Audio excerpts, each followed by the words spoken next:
Oh, this nigga actually got charged, This bro. kick streamer was just arrested on multiple felony charges roughly 1 month after he live streamed himself assaulting a professional wrestler so brutally that the person who called 911 reported it as an attempted homicide. And today we're talking about yet another kick streamer who broadcasted something so vile that a permaban is honestly the least of their worries. This time, Raja Jackson's, son of UFC fighter Rampage Jackson, who was just arrested on felony charges. And this all comes after he live streamed himself knocking out the pro wrestler Psycho Stu roughly a month ago during an event that he was never even supposed to be a part of. But of course, that's not even the worst of it, because Raja proceeds to jump on top of the unconscious wrestler and punches him in the head 23 times. I was in complete disbelief when I first saw this happen, and I wanted to wait until making a video until Raja was officially arrested. And I knew that was going to happen because even with the footage heavily censored, you can tell those were not WWE punches. He wasn't holding back. That was a full-on UFC-style beatdown.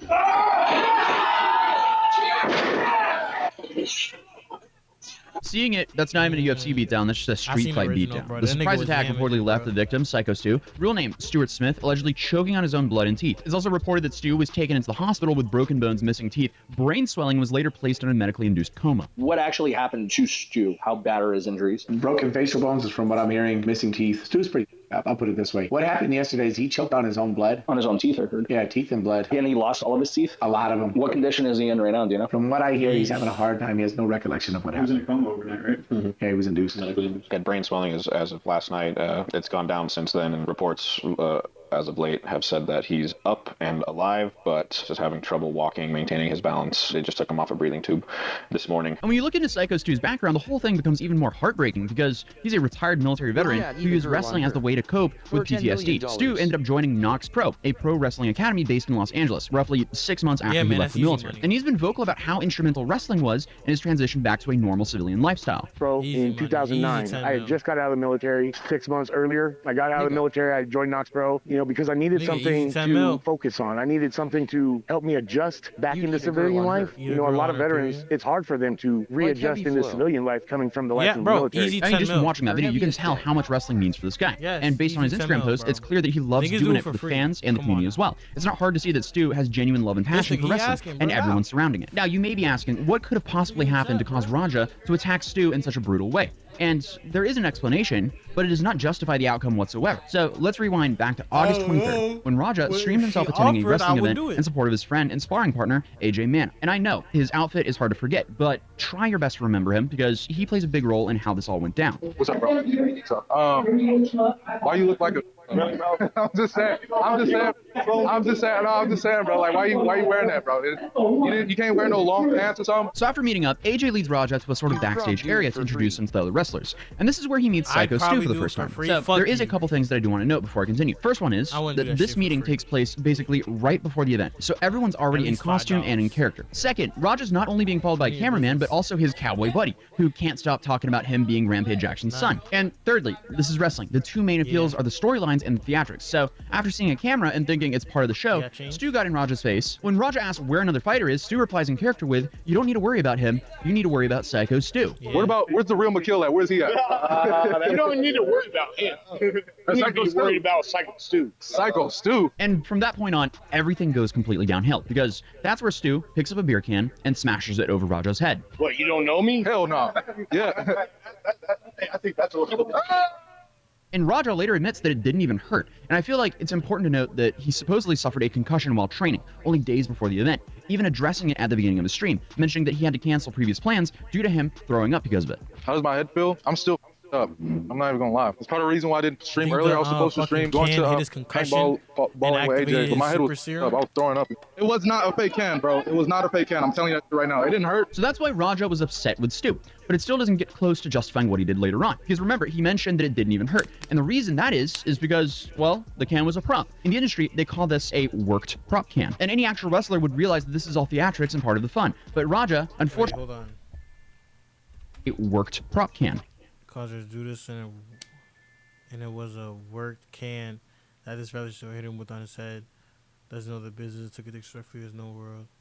And any actual wrestler would realize that this is all theatrics and part of the fun. But Raja, unfortunately, is not a wrestler. And after he tried escalating things, other wrestlers stepped in to try to calm the situation. And that's when Stu found out that Raja wasn't even a part of the event at all. He was just a normal guy who came to hang out with his friend. He's not a worker, bro. Tell him now. Yeah, what was that? What's that? You don't sell it? No, he's not a worker, bro.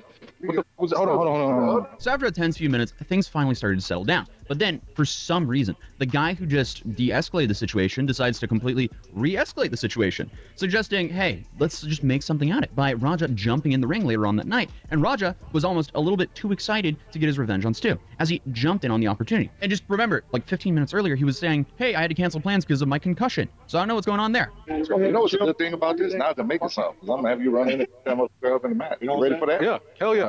Talk to the president. Yeah, if you can do that for me, I'll be cool. Yeah, I'm sorry, bro. Hey, it's gonna all work out. Yeah, as long as I can do that. Yeah. Okay, I don't know about you, but it seems absolutely insane to even think about throwing in a random kid with zero experience into a ring to settle things with a guy he just tried beefing with. Eventually, though, Stu apologizes to Raja. They shake hands multiple times, and Raja even accepts his apology. That's when Stu explains his assumption about Raja being a worker, citing the camera and how they're always working. I appreciate it. I didn't know. I thought you were a worker. I get it. We're not working out. Well, he's gonna come out on your mat too. See, this makes sense, and honestly, I really don't even blame him here, because having cameras following you as you walk into an area that's mostly exclusive to performers definitely gives off the impression that you're not there to mingle. It's easy to see how people would assume that he's just a part of the set. But here's where the plot starts to thicken, because there's allegations that AJ had beef with Stu before all this stuff even happened, but we'll get into that later as well. But knowing that bit of context makes this whole next part even worse. So after AJ and Raja started to head inside, AJ seemed determined to get Raja fired up about getting into the ring, telling Raja to give him his receipt, which in wrestling terms means getting payback. And later on, AJ says he was in character for this clip, but I'll let you be the judge of that. Wait, no. What he thought was he was the pro. Another thing is, even when we are working like that, you don't. That's what I'm saying. So you don't. He's an idiot. So when you run in on his, you give him his receipt. Remember what a receipt is. Give him that receipt. Don't tag it. If you got a problem with it, I'll run out there. As long as I get my lick back, I'm straight. Okay, so not only is he literally telling Raja to not hold back, but it also appears that Raja's only concern is getting his lick back. And considering the outcome, it's safe to say this clip did not age well for either of them. This is really bad. Also, that is very convincing roleplay by AJ there, if that's really in character. At this point, Raja's sitting ringside and he's getting angry about his second. His chat is grilling him about how he handled Psycho Stu, calling him a bitch for not retaliating. Then to make matters even worse, his dad, who also streams on Kick by the way, caught wind of what happened, and that results in Rampage Jackson calling Raja live on stream and absolutely humiliating him. Essentially asking Raja if it's true he got jumped by dudes in booty shorts. That's right. Hey, yo, did you get jumped by a bunch of dudes in tights? You said what? Did you get jumped by a bunch of dudes in tights? No. I looked at your stream because my cat was going crazy. Then by the time I popped in your stream, you was hugging on the dude in some damn tights. Man, shut up. I looked at the stream, then you was on some dudes, some booty shorts. I saw you hugging on your coach. Stop it. No, I don't got no fantasy. I got some eyeballs. And I guess that's the straw that broke the camel's back, because after being humiliated, not only by his stream, but also his father's much larger stream, that's when Raja started to look for any excuse to cause as much damage as possible. At one point, saying that if someone gifted 50 subs, he'd knock Stu out. How many subs to knock him out? That's a good question. I don't know. I ain't really sub farming, but 50 subs, knock him out. Yeah, it can be 50 total. It don't have to be just 50 subs. It can be 50 total. That's what I meant. Dude, imagine risking a felony charge and your freedom for $175. Well, you might not actually have to imagine that, because a few hours before the event, Raja talked about his financial struggles on stream, saying that his dad is the one who's rich, not him. Hell no, I don't got no bread, bro. I don't got no bread. That's what I'm saying. That's why I be talking to y'all. I'm just like y'all. Like, my dad got bread. That's his bread. That's not mine. It's not my bread. He's rich. I'm not rich. And this part of the stream is definitely the worst for him, because basically, for the next hour straight, he does nothing but incriminate himself. First, saying that he was given permission to hit Stu for real, which we later found out is absolutely not the case. Yeah, they allowed me to hit him for real. If he hits me back for real, I don't give a... I want him to. I'm dead serious, y'all. I'm really about to put him up. Yeah, spoiler. Psycho Stu does not hit him back. It's scary to think about what might have happened if Stu did retaliate, though. So I guess at the end of all this, you have the score tally of Stu with one worked prop can, and Raja with 23 punches to the head. Then comes the next clip, which some are arguing is proof of him planning to potentially end Psycho Stu's life. As it goes from getting his lick back to knocking him out, and now finally saying, I know this guy isn't a fighter, but I won't stop hitting him until someone pulls me off. I'll tell you guys this. They told me to hit him and just leave. Somebody will pull me off of him and leave. I'm telling you. I'm going to hit him as many times as I can. Watch.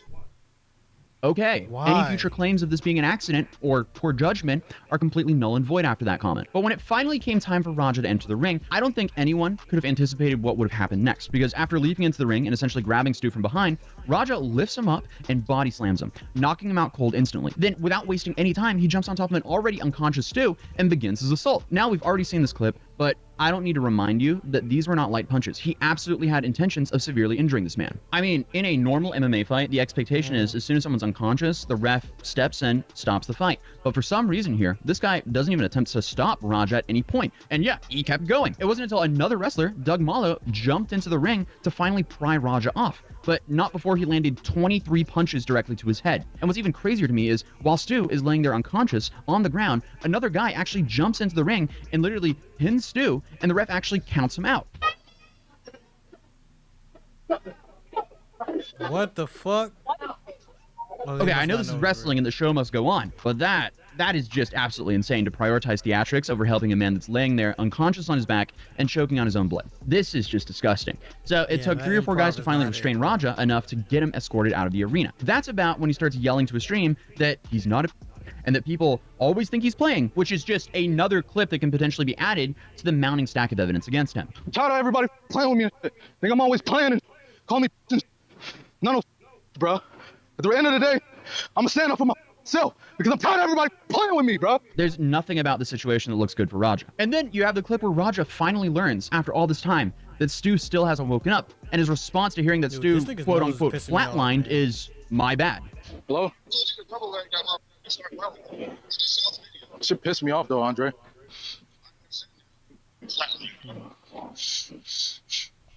My bad. What do you mean, my bad? Like, really? Oh. It's unfortunate that some people are just straight up awful people. I'm just stuck on the whole my bad thing. Like, seriously, my bad? After hearing they couldn't wake up the guy that he just pummeled, not only on live stream, but in front of a live audience. Like, how are they still streaming at this point? Obviously, clips of the assault, they spread all across social media. And it wasn't long before everyone was talking about it, especially those in the fighting community like boxer Ryan Garcia, saying, this is probably the worst thing I've watched in a minute. Like, seriously, what was bro thinking? And remember, Rampage Jackson, his father, was also streaming, and here's his reaction to that clip of the assault. Let me see it. He broke his face. Is he gonna get banned for it? That's really bad. That's what I was saying. The channel's bad. And while he initially looked shocked at the video, he later on went to say that Psycho Stu was stupid for hitting his son. This is what happened, Chad. He went to a pro wrestling event with his coach. The pro wrestling guy don't know my son, and he hit him over the head with like a can or beer can or a bottle or something. Son, bro. Like, and my chill, son didn't know it didn't know it was coming. He hit my son over the head. I guess he thought my son was a pro wrestler or something. And then he asked my son, "You ain't gonna sell it?" So they hit my son. It's stupid. In fact, the father didn't really seem surprised by Raja's reaction at all, because this incident resurfaced an old clip of Rampage saying that he didn't save up for college tuition money for Raja, but instead bail money. Raja and his older son whole life, I knew them two wasn't going to college, and my two Japanese kids, I knew that it was going to college. So I saved up college tuition for the two Japanese kids. I wouldn't find myself in that situation anyway. If you go to jail, I'm just going to bail him out. Like, what how you gonna beat on a nigga? But it didn't take long for Rampage to backpedal, as he quickly follows up with a new statement where he also provides an update on Psycho Stu's condition, saying, I want to clear up some misinformation about my son Raja. I've confirmed the wrestler Stuart Smith, aka Psycho Stu, is awake and stable. Raja was unexpectedly hit on the side of the head by him and was told that he could get his payback in the ring. It was bad judgment and a work that went wrong. Raja is not a pro wrestler and had no business involved in an event like this. I don't condone my son's actions at all. He suffered a concussion from sparring only days ago and had no business doing anything remotely close to physical contact. My main concern now is that Mr. Smith makes a speedy recovery. I apologize on his behalf and to kick for the situation. And Nox Pro came out stating that it was supposed to be a planned and agreed upon wrestling spot, but what ended up happening was egregious and reprehensible. It's also worthwhile to note that Nox Pro has been removed from all WWE branding on their promo material, which is pretty big when you consider that Nox was started by WWE Hall of Famer Rikishi, which is famously known for having this guy Vince kiss his butt on live television. And like I said previously, this was being called out by pretty much everyone on the internet in the past few days. It even caught the attention of Mr. Beast, who donated $10,000 to a GoFundMe in support of Stu. But this also brought a whole nother issue to light for a lot of people, which is the culture surrounding streaming in general, with Ryan Garcia and retired UFC fighter Ben Askren saying this needs to be a serious conversation about streaming culture. It's getting out of hand. people love watching dumb shit, so they battle to see who can do the most stupid shit. And we have definitely been covering that here on this channel for a while now. So in my opinion, they're completely right, as less than a week before this event happened, Kick took some massive heat after someone on their platform passed away live on stream in France. But that's a discussion for another video. So now, what happens to Raja? Well, when you live stream yourself assaulting someone, there's going to be consequences. In fact, the LAPD has reportedly launched a felony battery investigation, and it's honestly not looking great for Raja, as he was just arrested on felony charges now as of the 18th of September. But at this point, it seems like we've had all the information and we were just kind of waiting for the investigation to unfold. But then an interview was dropped that exposed an entirely different and potentially darker side to the whole thing. Earlier, we talked about Doug Malo, the guy who jumped in to save Psycho Stu's life. Well, Doug and another wrestler, Ian Morgan, both went up on the Scaling Up podcast, and they did not hold back against Raja. Doug even says that he genuinely believes that Raja would have not only killed Stu, but him as well. Do you think he wanted to continue beating up Stu? I think he would have killed him if you didn't stop it, right? I promise you he would have killed him. He would have killed me if he would have got the best of me. If he would have took my legs out from under me like he was trying to, he was going to do the same thing to me that he did to Stu. I'm telling you to calm down. I'm not even fighting. I'm not even being hostile. Nobody, and bro. You fucking punch me in the... I'm original, nigga, one of one. After we're breaking it up, you loser. You want fucking clout, so you beat up a guy that's fucking half unconscious. You punch a guy that's trying to break up a fight and not even trying to fight you. I wasn't even trying to fucking hurt you. The fuck is wrong with you? So he recounted the horror of seeing Stu in the ring while women and children were crying in the crowd. He also brought some very cold claims, saying that AJ Mana, Raja's friend in the cowboy hat who incited the violence, actually had previous beef with Psycho Stu and brought a volatile Raja there on purpose, more specifically to do his dirty work. But the fact that they told you to watch out and, you know, be ready, and the fact that this had nothing to do with any of the storylines kind of shows that this was premeditated, right? I think the premeditation part comes on the side of AJ Mana. You brought somebody that was volatile that you knew had issues. So real quick, that's the friend of Raja who brought him to the... That's the small calf, small chicken legs with the cowboy hat. Let me put it this way. I don't like Raja. I think Raja's a person for what he did. But I think AJ's a bigger person for gassing him up to be in that ring, to leading him to ruin his own life, to hurt somebody that AJ also has a problem with. He was basically trying to put the blood on someone else's hands. Exactly. And that's not even the craziest thing that's brought to light here, as the other wrestler next to him, Ian Morgan, proceeds to leak messages from a Nox Pro group chat. Ian alleges that upper management are actively encouraging people from their camp to not cooperate with law enforcement, with the text saying to not engage on social media and to fly low. Then saying if contacted by law enforcement or an attorney, to first come to Nox Pro for guidance on how to address them. Huh. The most disgusting thing, which is the reason I ultimately decided to be present for this, people at this school are being encouraged to not cooperate with the police. From what I hear, the police were there investigating the scene shortly after Stu was removed, and there has been multiple requests that have gone downstream from upper management to not talk with the police directly if they are contacted, and to only let a certain group of individuals interact with the police. That is extremely dishonest. You guys let your friend almost die, and now you're trying to have people lie for you. And you, to every single person who replied to them, yes, sir, you are all weak sacks of and I hope you rot in hell. Which, kind of seems like obstruction of justice to me, if that's true. I don't know, though. Ian did say that this was dishonest, and that's definitely putting it lightly if that's true. It's an awful look for the Academy when they're not protecting their talent who's supposedly been there since day one. And this could also have something to do with the fact that it took over a month for them to finally arrest Raja. But let's also talk about AJ Mana, since Doug accused him of quite a lot here. AJ ended up coming out with a statement of his own on Instagram, claiming that he was speaking in character when he was then giving Raja the advice on tagging Stu and never intended to cause any real harm. He also tries to say that this was due to miscommunication behind the scenes, but we watched the entire thing live. I don't really see if there's anything behind the scenes here, because again, everything happened on the live stream. And sure, you could say that he did all this in his persona or character and didn't mean any real harm, but after watching that clip again with that context, I'm not really convinced. When you run on his, you give him his receipt. Remember what a receipt is?